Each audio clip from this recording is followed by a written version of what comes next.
Hello বন্ধুরা, MP cartoon বাংলাতে আপনাদের সবাইকে স্বাগত। আমাদের গল্পগুলো যদি আপনাদের ভালো লেগে থাকে তাহলে প্লিজ সাবস্ক্রাইব করবেন আর পাশে থাকা বেল আইকনটি ক্লিক করে দেবেন। আর হ্যাঁ, বেশি বেশি লাইক করবেন, কমেন্ট করবেন আর শেয়ার করবেন। অনেকদিন আগে ছিল এক খুব সুন্দর ও দয়ালু মেয়ে, নাম ছিল তার সিন্ড্রেলা। সিন্ড্রেলার মা সিন্ড্রেলার ছোট বয়সেই তার মা তাকে ছেড়ে চলে গিয়েছিল। অনেক ছোটবেলা থেকেই সিন্ড্রেলাকে নিজের বাবাকে ও তার সৎ বোনেদের দেখতে হতো, কেন কি ওর মা ওর বাবার দ্বিতীয় বউ ছিল। সিন্ড্রেলার বোনেরা ওকে একদম পছন্দ করতো না।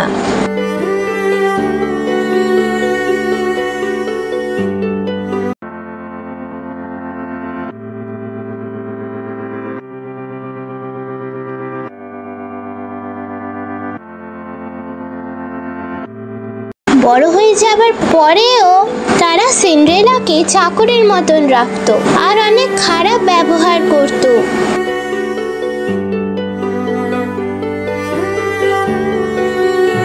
একদিন পুরো গ্রামকে একটি সুন্দর উৎসবের জন্য নেমন্তন্ন করা হয়েছিল।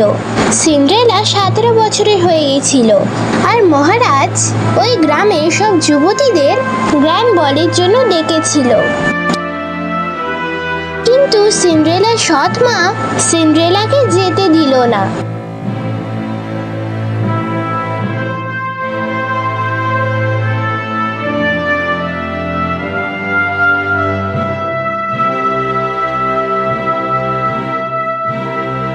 উল্টে নিজেকে আর নিজের মেয়েদেরকে উৎসবের জন্য নিজেদেরকে তৈরি করালো। সারা দিন ওকে দিয়ে কাজ করালো।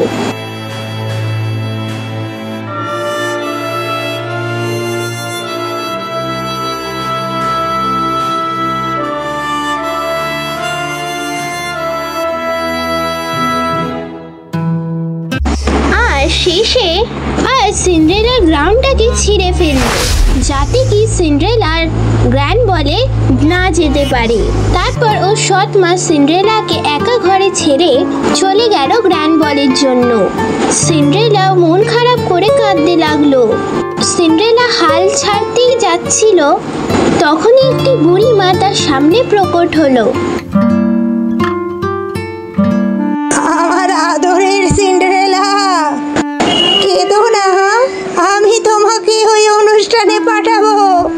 কিন্তু আমার কাছে কোনো জামা নেই বুড়িমা, আর আমার সৎ মা আর আমার সৎ বোনেরা আমাকে এখানে একা ছেড়ে চলে গেছে।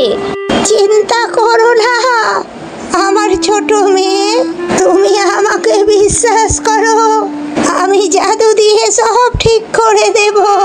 তখন বুড়িমা নিজে জাদু লাঠিটা চালালো ও নিমিষের মধ্যে সিন্ড্রেলার ছেঁড়া ফাটা জামা পুরো একটি সুন্দর গ্রাউন্ডে বদলে গেল। আবার একটা জাদু দিয়ে সিন্ড্রেলার পায়ে সুন্দর কাঁচের জুতো এসে গেল।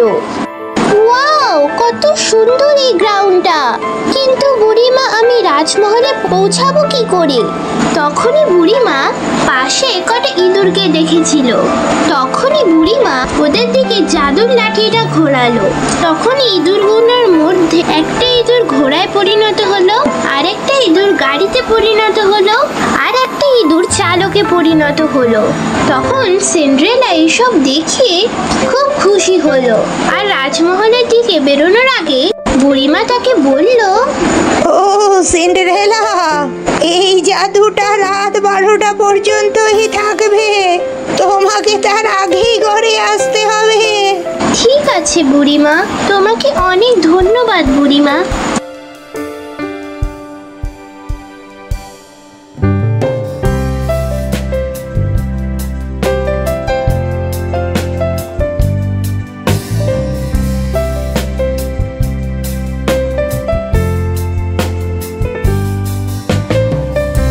যখন সিন্ড্রেলা রাজমহলের ভেতর প্রবেশ করলো তো সব মানুষ সিন্ড্রেলার সুন্দরতায় মুগ্ধ হয়ে গেল, কিন্তু ওকে কেউ চিনতেই পারেনি সেটা সিন্ড্রেলা, এমনকি তার সৎ মা ও তার সৎ বোনেরাও।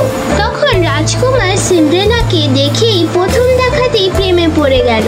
তারপরে রাজকুমার তার পাশে গিয়ে তাকে বলল, তুমি কি আমার সঙ্গে ডান্স করবে? হ্যাঁ নিশ্চয়। রাজকুমার বেশিরভাগ সময় সিন্ড্রেলার সাথে ডান্স করলো। সিন্ড্রেলা রাজকুমারের সাথে এত খুশি ছিল যে তার সময়ের কথা মনেই ছিল না। হঠাৎ করে তার সময়ের কথা মনে পড়লো। তখনই সে ঘরের থেকে তাড়াতাড়ি রওনা হতে লাগলো। ও না, অনেক দেরি হয়ে গেছে, আমাকে বাড়ি যেতে হবে, এই বলে সিন্ড্রেলা রাজমহল থেকে বেরোতে লাগলো। তাড়াতাড়িতে সিন্ড্রেলার একটি সুন্দর কাঁচের জুতো বেরিয়ে এলো, আর সিন্ড্রেলার ওই জুতোটা তোলার কোনো সময় ছিল না। 12টা বাজতেই সিন্ড্রেলা ঘরে পৌঁছে গেল। ওর গাড়ি ঘোড়া চালক আবার ইঁদুরে পরিণত হলো, আর সিন্ড্রেলা আবার সেই ফাটা পুরনো কাপড়ে পরিণত হলো। ও সৎ বোন ও সৎ মা কিছুক্ষণ পরেই ঘরে ফিরে এলো। তিনজনই ওই সুন্দর মেয়েটার নামে কথা বলছিল যে রাজকুমারের সাথে ডান্স করছিল। রাজকুমারের সিন্ড্রেলার সাথে ভালোবাসা হয়ে গেছিল, কিন্তু সে তার নামটা পর্যন্ত জানতো না। কিন্তু তখনই রাজকুমারের ওই সুন্দর কাছের জুতোটার দিকে চোখ পড়ল। আমি ওকে যে করে হোক খুঁজে বের করবই। যেই মেয়েটার পা এই জুতোর মধ্যে আসবে তাকেই আমি আমার রাজকুমারী বানাবো। পরের দিন থেকে রাজকুমার এবং তার সেনাপতি বেরিয়ে পড়ল ওই মেয়েটির খোঁজে।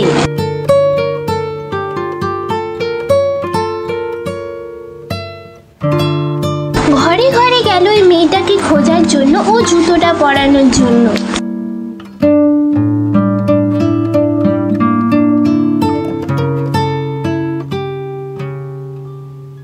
কিন্তু কারোর পা ওতে এলোই না। শেষে রাজকুমার সিন্ড্রেলার ঘরে এলো। সিন্ড্রেলার সৎ বোনেরা জোর জবরদস্তি সেই জুতোর মধ্যে পা ঢোকাতে লাগলো, কিন্তু তাদের থেকে ওই জুতোতে পা ঢোকানোই গেল না। এরই মাঝখানে সিন্ড্রেলার সৎ মা সিন্ড্রেলাকে তার ঘরে বন্ধ করে রেখেছিল যাতে রাজকুমার তাকে দেখতে না পায়। তখন সিন্ড্রেলা মন খারাপ করে কাঁদতে লাগলো। তখন সে বুঝতে পারছিল না যে সে কি করবে। তখন নিজের মন ভালো করার জন্য সিন্ড্রেলা গান গাইতে লাগলো। এত কিছুর পর রাজকুমার হার মেনেই নিচ্ছিল।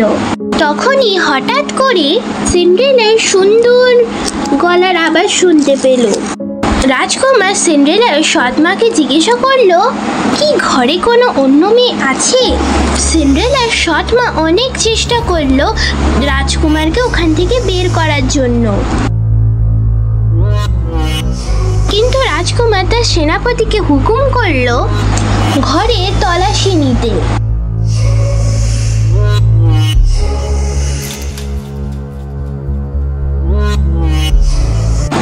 শেষে সিন্ড্রেলাকে রাজকুমার খুঁজে পেল। শেষে যখন জুতোটা সিন্ড্রেলাকে পরানো হলো, ওর পায়ে ভালো মতো সেট হয়ে গেল। তখন রাজকুমার নিজের ভালোবাসা সিন্ড্রেলাকে পেয়ে গিয়েছিল। সিন্ড্রেলা, তুমি কি আমার রানী হবে? তুমি খুব একটা দয়ালু মেয়ে। কেন নয় রাজকুমার, আমি তোমাকে বিয়ে করতে রাজি আছি।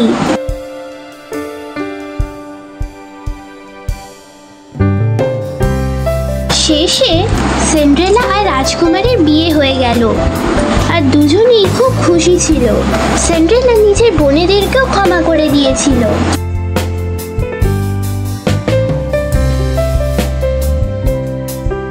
সিন্ড্রেলা খুবই একটা দয়ালু মহারানী ছিল, আর সব মানুষ ওকে খুবই ভালোবাসতো।